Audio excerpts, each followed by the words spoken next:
O chwaraeon I addysg awyr agored I waith ieuenctid. Mae cynllun prentisiaethau'r Urdd wedi bod yn datblygu sgiliau pobl ifanc wrth iddynt gamu i'r byd gwaith ers 10 mlynedd.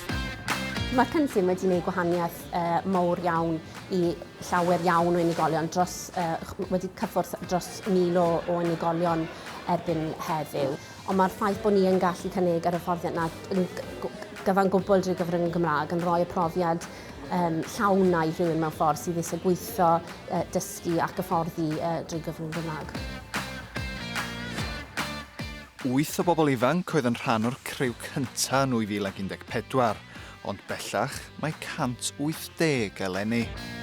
O'n i'n 8 ar y pryd, a wedyn da ni wedi mynd ymlaen I gael 180 o prentisiaethau 10 mlynedd ymlaen sy'n dangos faint mae wedi datblygu.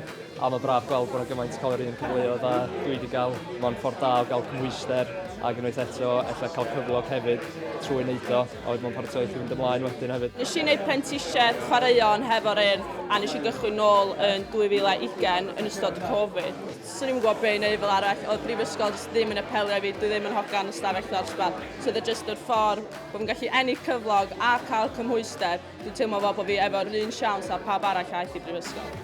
Mae'r Urdd wedi bod yn rhan o fywydau plant a phobl ifanc Cymru ers blynyddoedd. Ac un o'r rhai diweddarau bod yn rhan o'r adran brentisiaethau Di Siôn, sydd yn brentis awyr agored yng Nglanllyn. Do'n i'm yn teimlo fel bod fi'n barod i'r prifysgol eto, ac oedd o'n siawns da I wneud i'n gweithio yn y Gymraeg a bod yr awyr agored fyd, sydd dau peth a fi'n teimlo bod yn rili bwysig I fi. Wrth fynd o addysg I fyd gwaith, y gobaith yw ysbrydoli pobl ifanc am ddegawdau eto.